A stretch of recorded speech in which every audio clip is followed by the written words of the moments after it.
सभी का स्वागत है मेरे YouTube channel Roshan motivation with study में। तो आइए आज हम लोग पढ़ेंगे जीव विज्ञान का चैप्टर था जिसका नाम है नियंत्रण और समन्वय। सारा ऑब्जेक्टिव क्वेश्चन हम लोग चलेंगे। तो चलिए हमारा पहला क्वेश्चन यहाँ पर है, हमारे शरीर में विभिन्न जैविक कार्यों का नियंत्रण होता है। ठीक है, हमारे शरीर में विभिन्न जैविक कार्यों का जो नियंत्रण होता है वो किसके द्वारा होता है? तो देखिए टोटल दो तरह का होता है। पहला तो तंत्रिका द्वारा होता है। किसके द्वारा? तंत्रिका द्वारा। और दूसरा होता है रसायनों द्वारा। क्या होता है? रसायनों द्वारा। हमारे शरीर में दो तरह से होता है। ठीक है, जैविक क्रियाओं का नियंत्रण दो दो तरीकों द्वारा। पहला तो तंत्रिका द्वारा, दूसरा रसायनों के द्वारा। अगला प्रश्न यहाँ पर है, इनमें कौन फल पकाने के लिए प्रयुक्त होता है? ऐसा कौन सा रसायन है जिससे फल पकाया जाता है? तो देखिए बाबू, एथिलीन।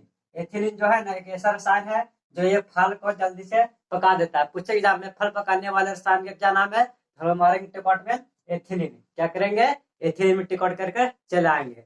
उसके बाद यहाँ पर इनमें कौन वृद्धि और चतुराई का केंद्र होता है? हमारा मस्तिष्क में मस्तिष्क का चार भाग होता है। ठीक है, तो देखिए तो ऐसा कौन सा केंद्र है जो वृद्धि और चतुराई का केंद्र होता है? तो बाबू सेरिबेलम। क्या? सेरिब्रम। सेरिब्रम जो होता है वो हमारे मस्तिष्क का चतुराई का काम करता है। चलिए अगला प्रश्न है, हार्मोन स्रावित होता है। हार्मोन कहाँ स्रावित होता है बाबू? हार्मोन हार्मोन स्रावित कहाँ होता है हमारे शरीर में? तो अंतःस्रावी ग्रंथि में। कहाँ? अंतःस्रावी ग्रंथि में ये होता है। कौन? तो हार्मोन। पूछेगा हार्मोन कहाँ स्रावित होता है, तो हम लोग को रिकॉर्ड करना है अंतःस्रावी ग्रंथि में हार्मोन होता है। अगला प्रश्न है एड्रोजन। देखिए एड्रोजन बहुत ही इंपॉर्टेंट क्वेश्चन है बाबू। एड्रोजन आप लोग देखिएगा, एड्रोजन एड्रोजन क्या है? तो बाबू एड्रोजन एक नर्लिंग हार्मोन है। क्या है? एक नर्लिंग हार्मोन है। नर्लिंग हार्मोन जो ये पुरुषों में होता है। किसको में होता है? पुरुषों में होता है। कौन सा हार्मोन? तो एड्रोजन हार्मोन। एक आता है यहाँ पर एस्ट्रोजन स्रावित होता है। एस्ट्रोजन कहाँ स्रावित होता है वो याद रखिएगा। एस्ट्रोजन एस्ट्रोजन कहाँ स्रावित होगा? तो एस्ट्रोजन अंडाशय द्वारा। किसके द्वारा? अंडाशय द्वारा ये एस्ट्रोजन स्रावित होता है, जो शिशु के विकास के लिए बहुत ही उपयोगी होता है। किसी विकास के लिए? जो स्त्री में जो होता है अंडाशय, तो उसके लिए बहुत ही ये उपयोगी होता है। शिशु को विकास करने में, शिशु को बढ़ने में यह मदद करता है। कौन सा हार्मोन? तो एस्ट्रोजन हार्मोन। और एस्ट्रोजन हार्मोन होता है जो नर्लिंग हार्मोन है, जो पुरुषों में होता है। चलिए उसी तरह यहाँ पर अगला प्रश्न देखेंगे, हाइड्रा में क्या नहीं पाया जाता है? ठीक है, तो सबसे पहले जानेंगे हाइड्रा होता है क्या है। तो वो हाइड्रा एक छोटा सा जलीय जीव होता है। क्या होता है? एक छोटा सा जलीय जीव होता है जो जिसको हम लोग सूक्ष्मदर्शी की सहायता से देख सकते हैं। नग्न आंखों से नहीं देख सकते हैं, सूक्ष्मदर्शी की सहायता से हम लोग देखते हैं। वो पानी में रहता है, छोटा सा जलीय जीव होता है। क्या होता है? छोटा सा जलीय जीव होता है। कौन? तो बाबू हाइड्रा। कौन? हाइड्रा। और ये पूछेगा ये किस संघ का जंतु है? तो निडेरिया संघ का जंतु है। कौन से संघ का? निडेरिया। याद रखिएगा, हाइड्रा कौन सा संघ का जंतु है? हम लोग मारेंगे निडेरिया। हाइड्रा को सूक्ष्मदर्शी से देखा जाता है, जो जलीय जीव होता है। अगला प्रश्न है ऑक्जिन। ऑक्जिन क्या है बाबू? यहाँ पर देखिए ऑक्जिन बहुत ही इंपॉर्टेंट क्वेश्चन है, पूछे एग्जाम में। ऑक्जिन क्या है? तो बाबू ऑक्जिन एक प्रकार का हार्मोन होता है। क्या होता है? हार्मोन होता है। ऑक्जिन क्या है? एक हार्मोन है। आप पूछेगा इस ऑक्जिन का खोज कौन किया था बाबू? तो डार्विन ने किया था। कौन किया था? डार्विन एक वैज्ञानिक थे जो किए थे 1880 ईस्वी में खोज। ऑक्जिन क्या था? एक हार्मोन है। ऑक्जिन हार्मोन का खोज किया था वैज्ञानिक कौन? तो डार्विन ने। और कब किए थे? तो 1880 में। ऑक्जिन देखिए ये पौधों के विकास के लिए उपयोगी होता है। ठीक है, ऑक्जिन जो ये हार्मोन है ये पौधों के विकास के लिए बहुत ही उपयोगी होता है। पौधे के विकास के लिए ये पौधे में होता है, जो पौधों को विकास के लिए होता है। और शिशु के विकास के लिए हम लोग एस्ट्रोजन होता है बहुत जरूरी, जो स्त्री के अंडाशय में होते हैं। अगला प्रश्न है, दो तंत्रिका कोशिका के मध्य खाली स्थान को क्या कहेंगे? दो तंत्रिका तंत्र है और दोनों के मध्य एक खाली स्थान होता है, तो उसे हम लोग कहेंगे सिनेटिक दरार। क्या कहेंगे? सिनेटिक दरार। तो इसे आपको याद रखना है। अगला प्रश्न, मस्तिष्क उत्तरदायी होता है। मस्तिष्क होता है वो किसके लिए उत्तरदायी होता है? देखो मस्तिष्क तीन चीजों के लिए बहुत ही उत्तरदायी होता है। पहला तो आप लोग देखें यहाँ पर किसके लिए? 3 चीजों के लिए आवश्यक है मस्तिष्क उत्तरदायी होता है 3 चीजों के लिए। पहला तो बाबू सोचने के लिए, जो भी सोचते हैं तो पहला माइंड से ही सोचते हैं, ठीक है, तो सोचने के लिए। फिर देखिए शरीर का संतुलन बनाने के लिए, शरीर का संतुलन, शरीर का संतुलन बना रहता है किसको से? तो मानव मस्तिष्क के शरीर का संतुलन बना रहता है। और तीसरा में देखिए यहाँ पर हो जाएगा हृदय स्पंदन के लिए, हृदय स्पंदन के लिए। यहाँ पर जो हमारा मस्तिष्क है 3 तरह का काम करता है, पहला सोचने के लिए, दूसरा शरीर का संतुलन बनाए रखने के लिए, और तीसरा में हृदय स्पंदन के लिए। तो आप लोग ये तीनों याद रखिएगा। अगला प्रश्न यहाँ पर है टेस्टोस्टेरोन, ठीक है, टेस्टोस्टेरोन जो है वो कौन सा हार्मोन है? टेस्टोस्टेरोन एक नर हार्मोन है, याद रखिएगा। टेस्टोस्टेरोन, टेस्टोस्टेरोन क्या है? ये नर हार्मोन होता है। कैसा हार्मोन है? तो टेस्टोस्टेरोन एक नर हार्मोन होता है जो पुरुषों का अंडाकोश में पाया जाता है। कहाँ पाया जाएगा? तो ये पुरुषों के अंडाकोश में, पुरुषों के अंडाकोश में ये पाया जाता है ये हार्मोन, ठीक है। ये हार्मोन सही पुरुषों के लिए बहुत ही उत्तरदायी होता है, इससे शरीर मजबूत बना रहता है। अगला प्रश्न यहाँ पर प्रतिवर्ती चाप कहाँ बनते हैं? देखिए बहुत ही इंपॉर्टेंट क्वेश्चन है बाबू, प्रतिवर्ती चाप, प्रवर्ती चाप कहाँ बने रहते हैं? तो देखिए प्रवर्ती चाप मेरुरज्जु में बने होते हैं। कहाँ? मेरुरज्जु में। मेरुरज्जु एक तंत्रिका तंत्र का एक भाग होता है। किसका? तंत्रिका तंत्र का एक भाग होता है मेरुरज्जु, जो प्रतिवर्ती चाप में होता है। अगला प्रश्न यहाँ पर है मस्तिष्क के विभिन्न सूचनाएं किस रूप में संचित होती है? मस्तिष्क के विभिन्न सूचनाएं किस रूप में संचित होती है? जैसे कि देखिए चिट्ठी काटता है ना, चाहे ऑटोमेटिक हाथ में चल जाता है, कुछ लगता है यहाँ पे चिट्ठी काट, यहाँ पर मछला काट ले। ऑटोमेटिक हाथ क्या होता है? ऑटोमेटिक जिस जगह पर वो काटता है उस जगह पर वो हाथ चला जाता है। तो किसके द्वारा ये हमें पता चलता है? तो उद्दीपन के द्वारा हमें पता चलता है। किसके द्वारा? उद्दीपन के द्वारा हमें पता चलता है। अगला प्रश्न यहाँ पर आयोडीन की कमी से कौन सा रोग होता है? ठीक है, आयोडीन की कमी से कौन सा रोग होता है? मनुष्य में आयोडीन की कमी हो जाएगा तो कौन सा रोग हो जाएगा? तो घेंघा रोग हो जाएगा। कौन सा रोग हो जाएगा? घेंघा रोग होगा। कौन से कमी से? तो आयोडीन की कमी से, आयोडीन की कमी से घेंघा रोग होता है। इसे आयोडीन लेना बहुत ही आवश्यक है। घेंघा मतलब कि नहीं गाल, यहाँ पर मतलब कि गर्दन का सब निकल जाता है, फूल जाता है, उसी को हम लोग कहते हैं घेंघा रोग। अगला प्रश्न है मेरुरज्जु निकलता है। देखिए मेरुरज्जु निकलता है, पहले तो प्रतिवर्ती जब कहाँ होता है? तो मेरुरज्जु में, मेरुरज्जु एक तंत्रिका तंत्र का भाग होता है। पूछना मेरुरज्जु निकलता है तो कहाँ से निकलता है? तो मेरुरज्जु हमारे प्रमस्तिष्क से निकलता है। कहाँ से निकलता है मेरुरज्जु? इसी में लिख लीजिए प्रमस्तिष्क से निकलता है मेरुरज्जु। अगला प्रश्न है निम्नलिखित में से कौन सा वायरस संक्रमित रोग है? ठीक है, ऐसा कौन सा वायरस है जो संक्रमित से फैलता है? यानी कि तुझे हो गया तो उसको छूएंगे तो हमको भी हो जाएगा। तो वो HIV, ठीक है, HIV और एड्स है, ठीक है, ये दोनों ऐसा रोग है जो संक्रमित से फैलता है, यानी एक को हो जाएगा दूसरों के होने का डर बना रहता है। कौन कौन?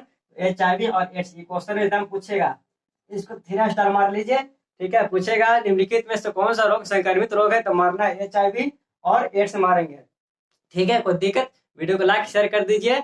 चलिए यहाँ पर अगला क्वेश्चन है कौन सा पादप हार्मोन पत्तियों के मुरझाने के लिए उत्तरदायी है? ऐसा कौन सा हार्मोन है जो पत्ती में नहीं रहेगा तो पत्ती मुरझा जाएगा?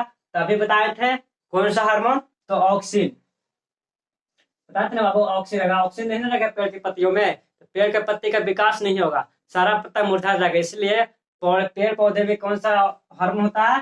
तो ऑक्सिन हार्मोन होता है, जो पौधे के विकास के लिए बहुत उपयोगी होता है, बताया था मैंने पिछले क्वेश्चन में।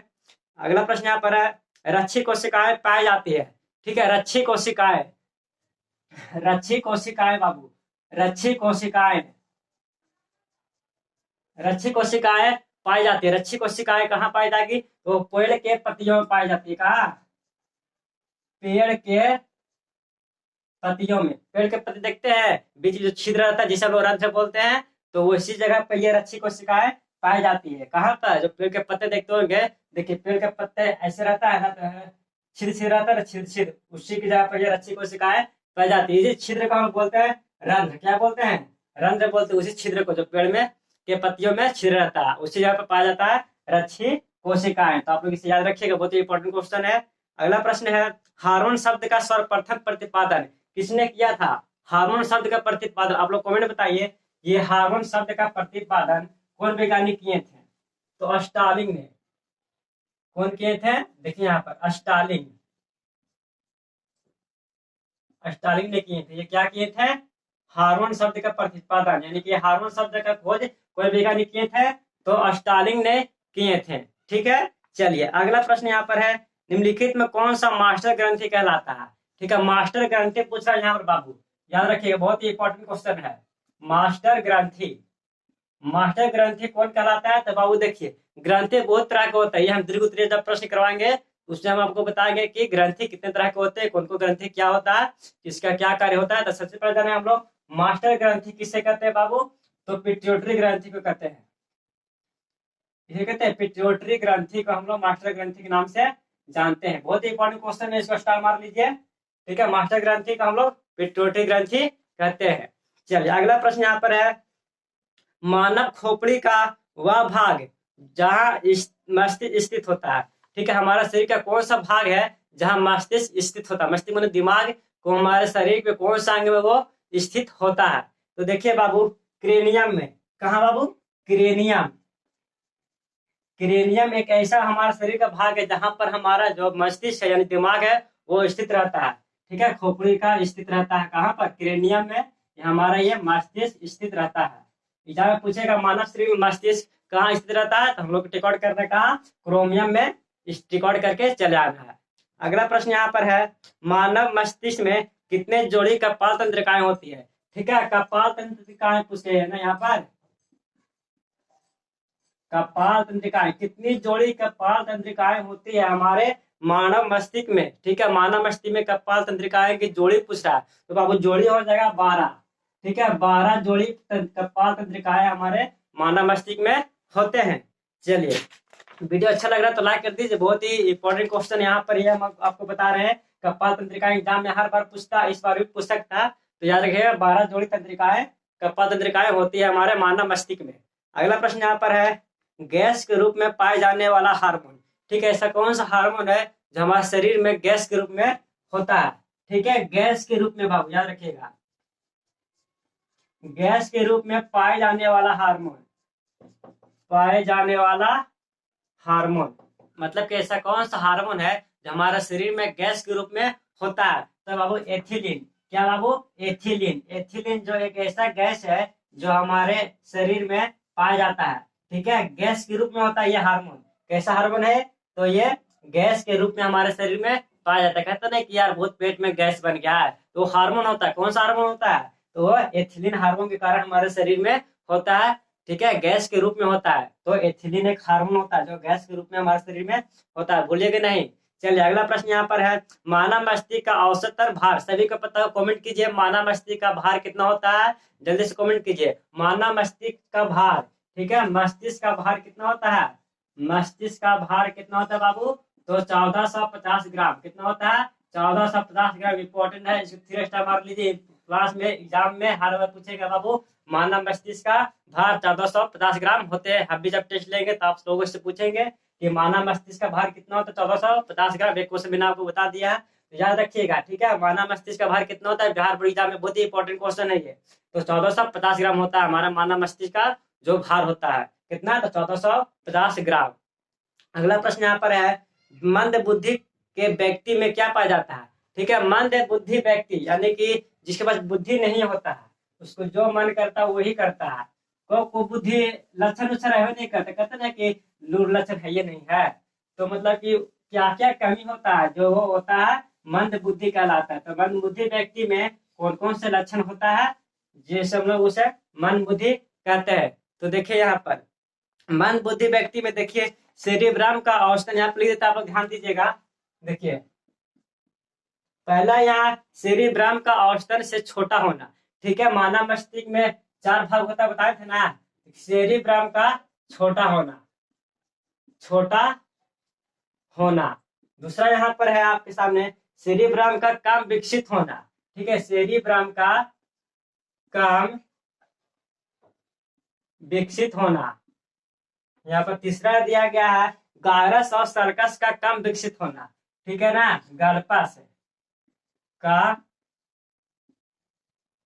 कम विकसित होना। ठीक है, 3 वजह से मनुष्य जो मंद बुद्धि होता है, ठीक है, उसके पास दिमाग नहीं होता है लेकिन ज्यादा काम नहीं करता, मंद बुद्धि होता है, बुद्धि रहबे नहीं करते हैं। तो देखिए, पहला सेरिब्रम का छोटा होना, ठीक है, जिससे चतुराई का केंद्र होता है सेरिब्रम, वो बहुत ही छोटा होता है। और सेरिब्रम का कम विकसित होता है, बहुत ही कम विकसित होता है, कह सकते हो बहुत ही छोटा होता है। अब फिर तीसरा में कह रहा है गल्पस का कम विकसित होना। गल्पस जो रहता है मानव मस्तिष्क में, वो बहुत ही छोटा है, इसी कारण वो मनुष्य जो था जो मंद बुद्धि कहलाता है। ठीक है, आज लास्ट क्वेश्चन है, निम्नलिखित में से कौन सी कोशिका सबसे लंबी कोशिका? आप लोग कमेंट करके बता दीजिए ऐसा कौन सा हमारे शरीर में कोशिका है जो सबसे बड़ी कोशिका, बड़ी और लंबी कोशिका है बाबू? जल्दी से कमेंट कीजिए, बड़ी कोशिका, हमारे शरीर की सबसे बड़ी कोशिका का नाम क्या है? हमारे शरीर की सबसे बड़ी कोशिका का नाम बाबू तंत्रिका कोशिका है। क्या है? तंत्रिका कोशिका है, जिसे हम लोग न्यूरॉन के नाम से जानते हैं। कौन से नाम से? न्यूरॉन के नाम से जानते थे। बहुत इंपॉर्टेंट क्वेश्चन है, याद रखिएगा। हमारे शरीर की सबसे लंबी कोशिका तंत्रिका कोशिका, ऑप्शन में न्यूरॉन रहेगा तो कोई दिक्कत नहीं है, न्यूरॉन में हम लोग मार सकते थे। चलिए, ऐसा हमारा 32 क्वेश्चन ऑब्जेक्टिव का खत्म हुआ नियंत्रण और समन्वय चैप्टर से। तो चलिए, इसी तरह आप लोग घर पे मेहनत करते रहिए, पढ़ते रहिए। मिलते हैं अगले वीडियो में। जय हिंद।